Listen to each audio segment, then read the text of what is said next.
Hello and welcome back to the Next Metal Podcast channel here at YouTube. And as you can see with the title, I'm here back with my 12th collection update video.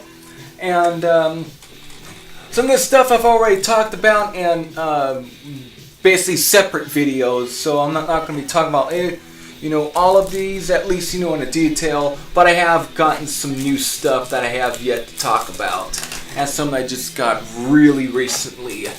So let me get all of these out.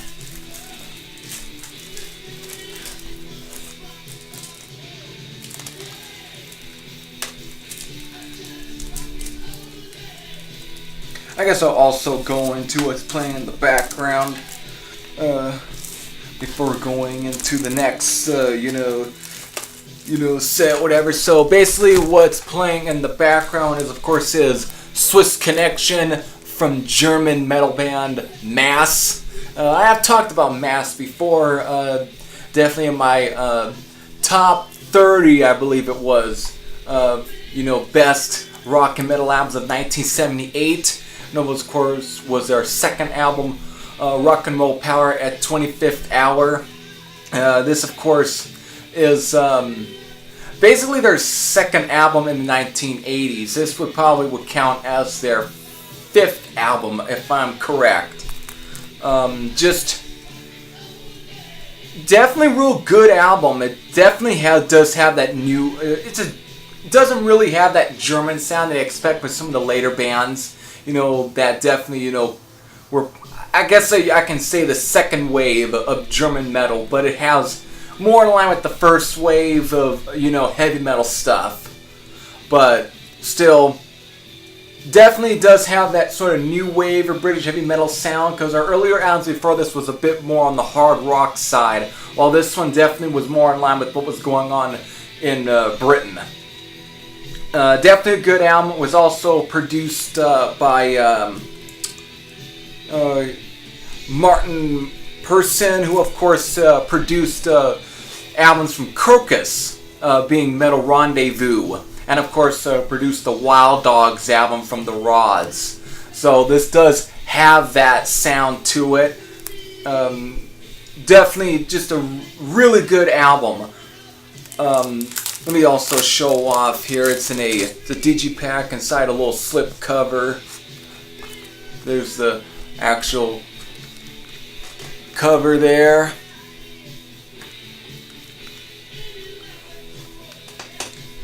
But yeah, just a really good album. Definitely one I do recommend. I know Scott Waters ended up getting a copy of the Warlaw album, which is also good.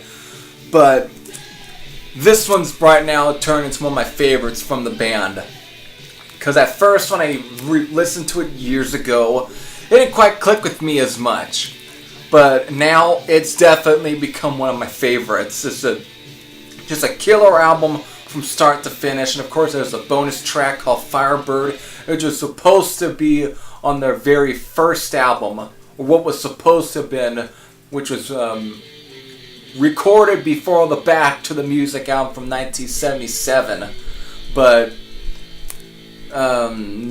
most of that album pretty much never got released, but only tracks have at least been peppered or scattered at least on the reissues that SPV right there had released, reissued back in 2010. Still, good album that I definitely recommend. I did a box set video on this, so I'm not going to go into full detail, and that's, of course, what I'm talking is the Rage, the early years from Avenger to Rage box set that was just released this year. just pretty much contains their album that was released under Avenger, Prayers of Steel, and their 2 albums that they released as Rage, Reign of Fear and Execution Guaranteed. All 2 disc editions containing bonus material. Just to me, I think this is a real quality set. I'm not going to go into too much detail, but all I can say is I've just, pretty much enjoyed these albums. Just been enjoying them.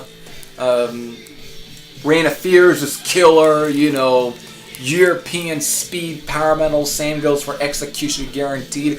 Just a bit more on, I think, what the European power metal sound compared, very nothing, different from, at times, maybe Halloween or a Blind Guardian. Just a killer album. Even at times reminded me a bit of Primal Fear, just due to that Judas Priest feel to it. Just a really good album. And of course the Avenger album is basically typical of obscure German metal, in my opinion. Avenger, the album that they released as Avenger, Prayers of Steel, great album though. Just a good album. Alright, I did a review on this album. Of course, is Paranormal from Alice Cooper, his newest album. Definitely one of the most enjoyable albums from Alice Cooper in a long time. Though anything from Alice Cooper I tend to like anyway. But I did a whole review, so I'm not going to say too much. Just that somewhere you already might have just seen some link pop up, which was the link to that review. If not, I'll probably try and link it in the description box. If not, you may have to probably fast forward back a bit to find that link. Still, that was Paranormal from Alice Cooper. This album coming up, I also did a review for, though I'm not too happy about the review that I did. That's probably the first time you're hearing me actually be somewhat disappointed with the review. And that's not something you're going to hear from me all the time. But of course, it's The Rise of Chaos from Accept. The only reason I'm not too big on my review is the fact that I should have went into more detail on there. But again, it was a first impression video. But still, I'm not going to go into too detail. I think this is a great album from Accept, even if it was produced by your one-trick pony producer, Andy Sneap. It still is a very solid album from Accept. Die by the Sword, Hole in the Head, the title track Kool-Aid, No Regrets, Analog Man, What's Done Is Done, Worlds Colliding, Carry the Weight, Race to Extinction. Every one of these tracks are all killer. Just a solid album from, German metal pioneers, I guess. It's basically what they get to be tagged as, but in a way they are. Without Accept, with albums such as Breaker, Resistance Wild, and Balls to the Wall, there would have been a whole lot of chunk of bands such as Rage, Halloween, Blind Guardian, Primal Fear, Running Wild, and so on. These guys definitely helped shape the whole German metal scene in the 80s. Just like how Judas Priest pretty much went and shaped up, the whole heavy metal scene in general along with Iron Maiden, Accept did the same. And that's why they always get put next to those bands. And I have no problem putting them next to those type of bands, such as Judas Priest and Iron Maiden and Saxon. These guys are definitely to be thanked. Really, and of course the sound is definitely, just lives up to that. It's a good example, a good testament to why Accept were one of the most popular German metal bands. Probably second to Scorpions. Just a killer album. Probably my favorite of the 4 albums at this point, actually. I know there are some that slagging on it, but for me, it's Accept. It sounds like Accept. It doesn't sound like anyone else. It sounds like Accept. If it doesn't sound like Accept, it's probably not good. But for those who say that it doesn't sound like Accept because of Udo,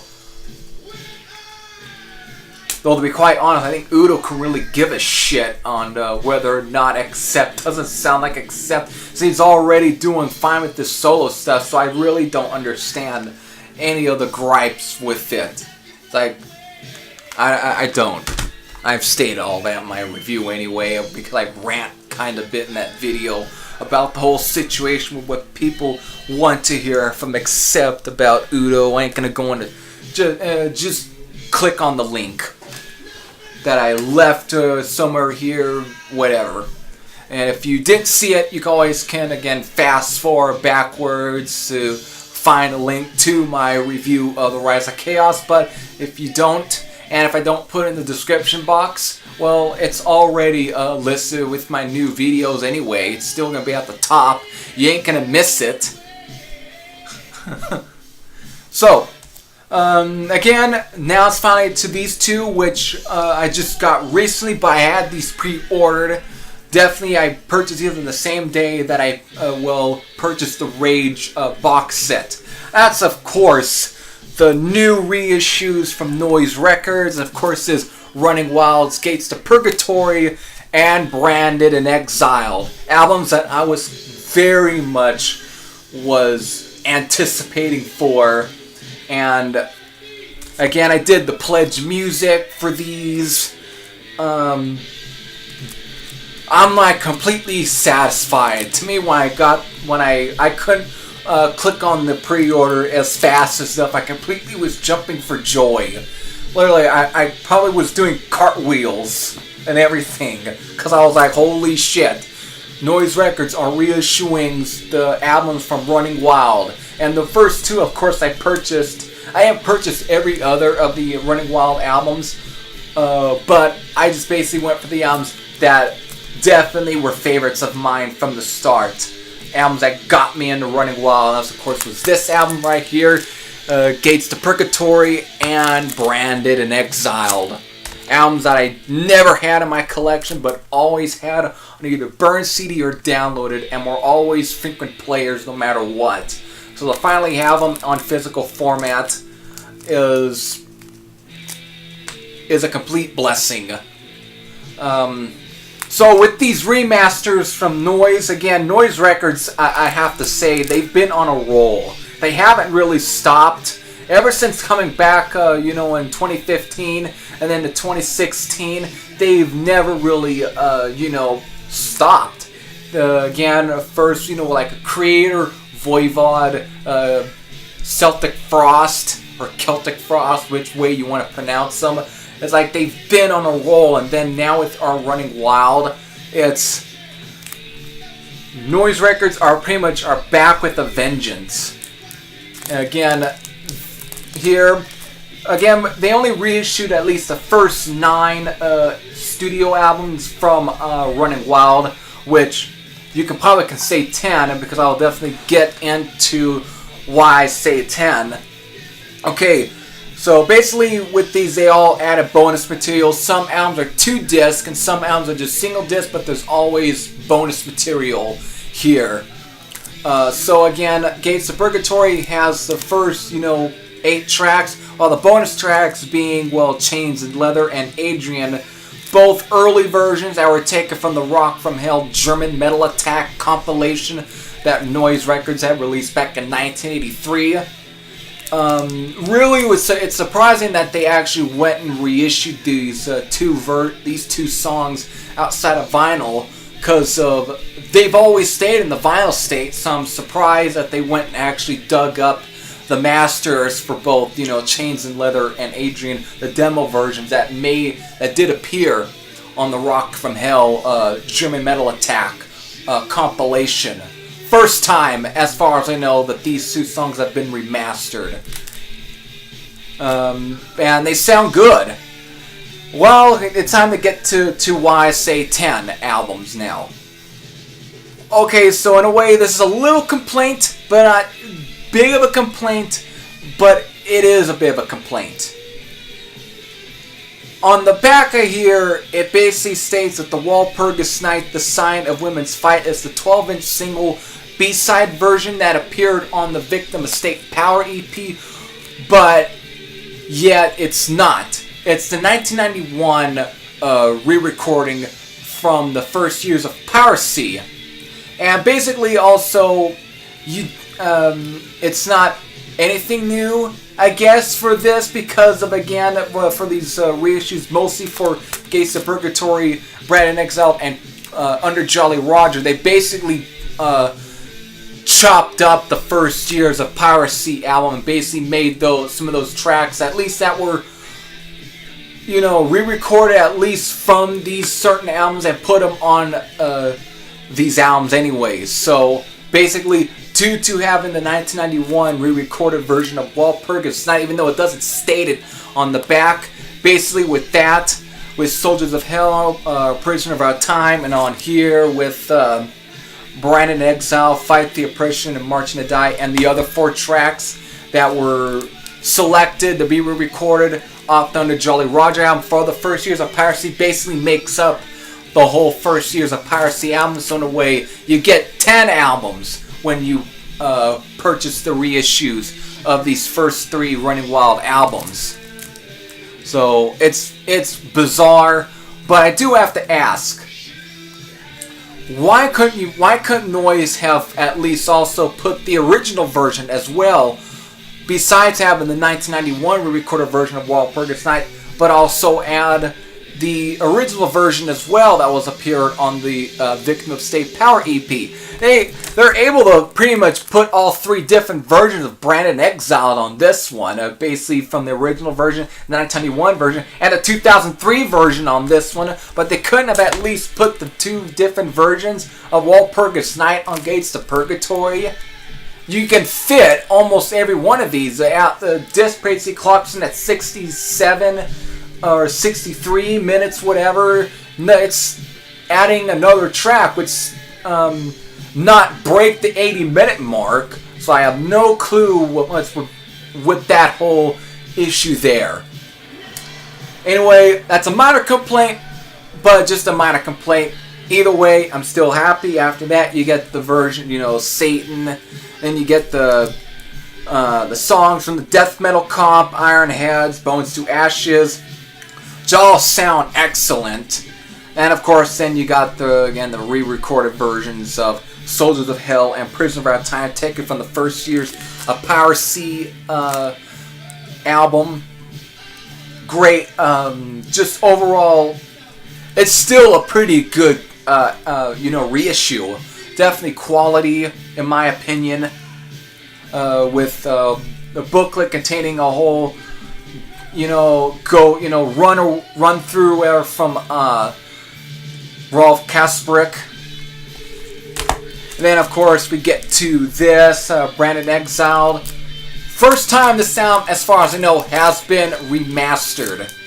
And it sounds amazing. The remaster for the sound, it really makes the sound fresh.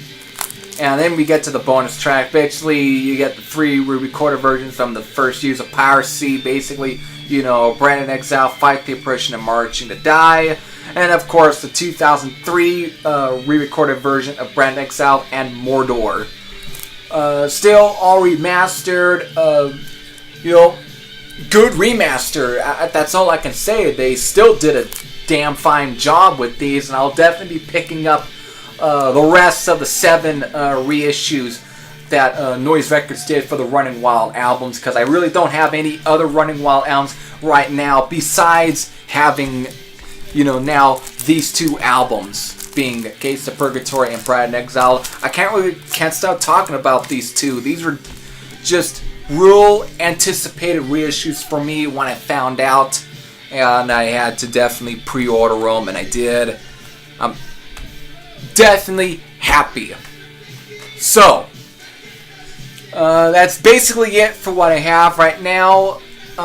Just really, and for those who haven't, I say if you don't even have the Running Wild albums anyway, if you don't, there really isn't any problem with actually getting these. There really isn't. Also, definitely want to, make this clear. if anyone hasn't even seen the pre-orders or whatever, and you know that at Noise Records did vinyl pressings of these reissues, but you won't get the bonus material. Only on the CD you'll get the bonus material, but on the vinyl you won't. But for those who are not into bonus material, or into vinyl, you wouldn't have to worry. But you'll still get the same remastering though. Anyways, killer reissues though from Noise Records. I can't wait until they do Gravedigger and Sinner.